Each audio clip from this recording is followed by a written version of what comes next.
back with another review, and today talking about and reviewing 1408 with John Cusack and Samuel Jackson.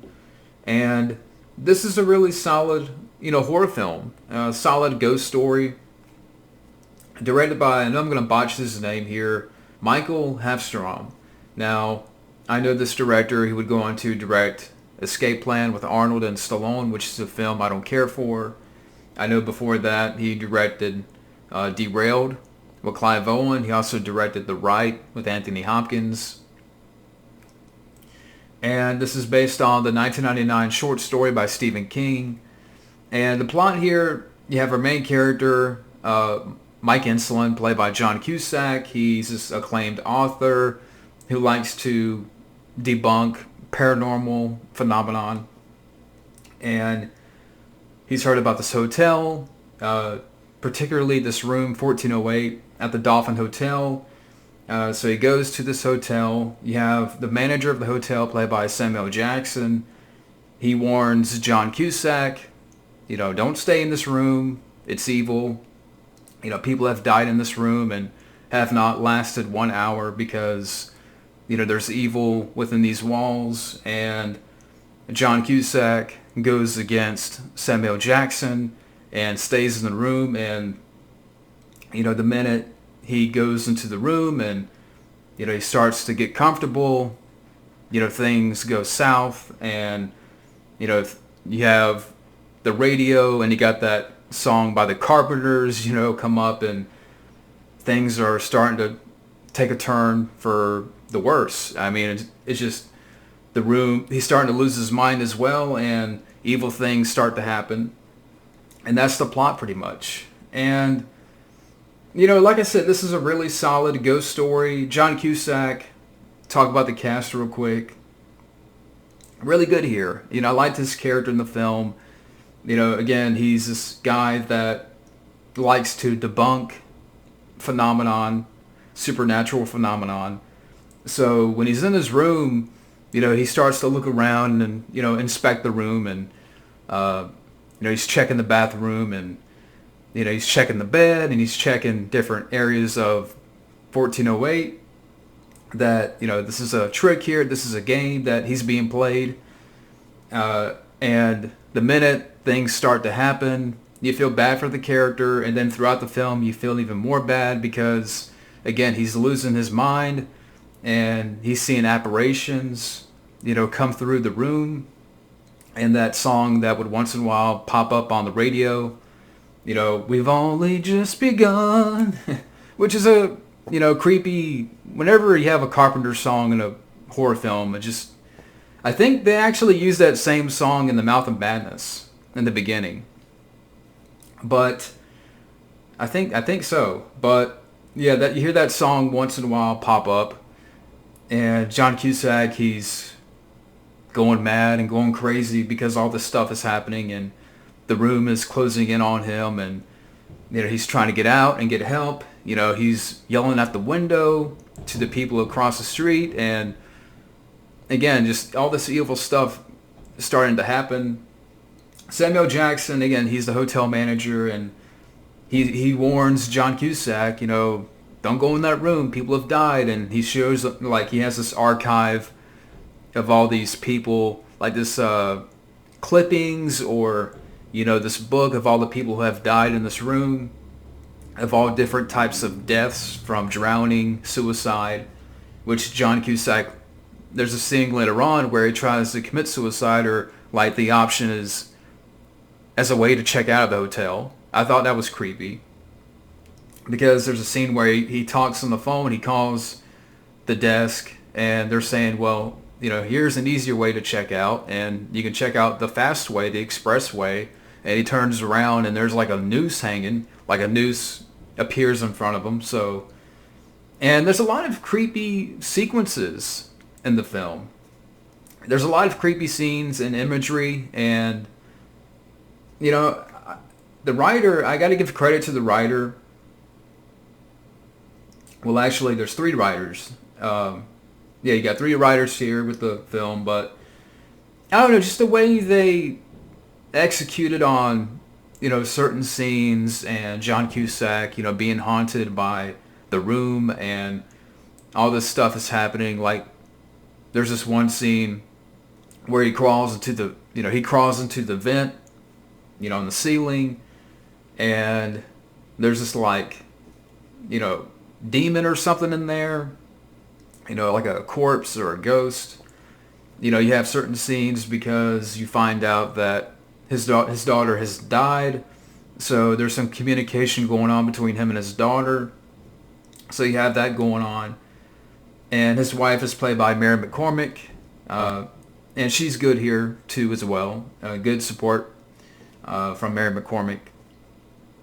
But like I said, at points he would see his daughter, and there's this one scene where I thought was a little bit sad because, the daughter is walking up to John Cusack and, after all this stuff that he's been through, and, he doesn't believe at first that it's his daughter, and then when he goes in for a hug and she dies again in his arms and she crumbles into ash.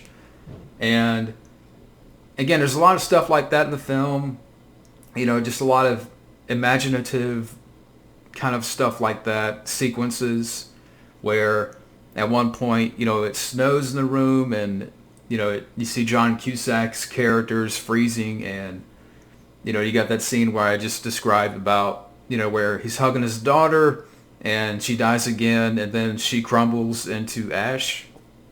And again, you just really feel bad for John Cusack's character because he's going through all this stuff and, the room is trying to kill him pretty much. But the cast is great, and the script, I thought the writers did a really good job here. And I haven't read the short story by Stephen King, but you could definitely see some elements of, let's say, The Shining here. And I mean, if you were to ask me, of course, like, I prefer other ghost stories, movies like The Shining, like The Changeling, with George C. Scott. That's a great movie. Great, ghost movie, paranormal film that not a lot of people talk about now. But, I mean, so there's other films of this type that I prefer. But this is still really solid and effective. And because John Cusack, you feel bad for the character throughout the film. Samuel Jackson, he's good. I mean, watching this, he's in a few scenes, but he's not in it a whole lot. But he's good for, what he has, and, good support. And there's even one scene where John Cusack's character, and I'm just describing some scenes here, where he opens his fridge and he sees Samuel Jackson. So he's arguing with Samuel Jackson and his fridge. So you got stuff like that. And then turns out, there's nothing there, that he's just, arguing with his fridge, and he tears apart the fridge. So there's a lot of stuff like that where he's seeing things and, he's not all there in his mind. And like, again, he's losing it because the room is so evil that it's taken over and all this stuff is happening. But yeah, Samuel Jackson's good, and Tony Shalhoub, I forgot, I just looked at the back here. Tony Shalhoub is in it for a couple of scenes, so you got Monk in there. And the ending, I know there's like 3 different endings, which I prefer this ending, the theatrical ending where, where he gets back with his wife.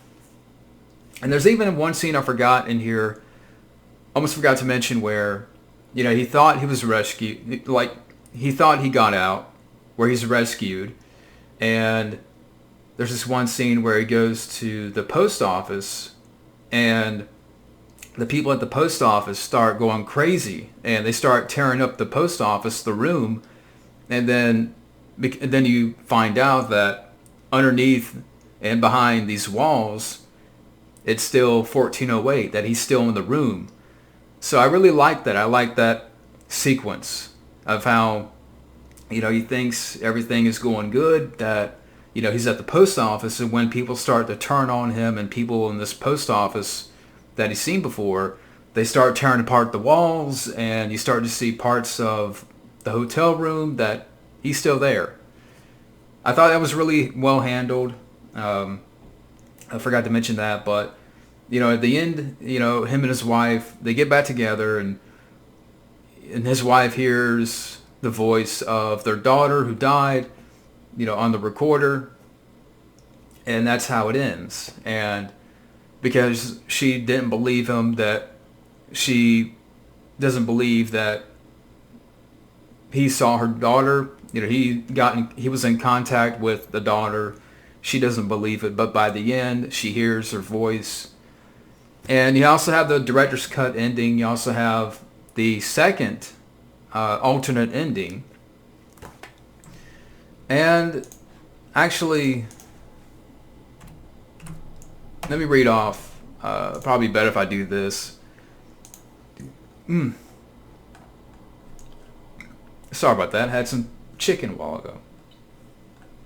But anyways, here's three different endings here, which again, I prefer the theatrical ending. And the director's cut ending, it was reshot because test audiences felt the original ending was too much of a downer. The first alternative ending was used in the theatrical release, where Mike, John Cusack's character, dies in the fire, and he's happy to see the room destroyed. So you got that, and there's more information there. And you got the second alternate ending where he dies in the fire, and instead of the funeral scene from the director's cut, the sounds of a funeral are dubbed over L.A. And I guess, that maybe, I think it's on the DVD here, or maybe not. But I don't know. So it seems like it may be for people who know about these endings can expand more on that. But I like this ending. I mean, because there's a scene where he tries to, burns the room, and they're able to get him out. But I like this ending. I prefer the theatrical ending. So at the end of the day, 1408, it's a really solid horror film, a really solid ghost story. It's not going to be on the level of, let's say, The Shining or The Changeling from back in the day. But I think, to me, the direction was effective. Some of the sequences were well handled, and the certain sorry, damn, I don't know what happened there. Certain scenes you would see with, some of the apparitions and the room, becoming evil, and the main character losing his mind. And yeah, I thought a lot of the sequences there, where his daughter turns into ash. Again, a lot of well shot, and well directed sequences. Samuel Jackson's good support. And yeah, it's a creepy flick. So if you haven't seen 1408, definitely give it a watch. I recommend it. I mean, this director I haven't seen. Well, the only one I've seen is Escape Plan. Don't care for that. I haven't seen Derailed or The Right. But I thought this director did a good job with this movie. And maybe should do more horror films. I don't know. I mean, I don't know what he's directed lately, or if he's still doing anything, but yeah. So, really solid horror film. I recommend. But that's my review of 1408. Thank you for watching, and we'll see you later.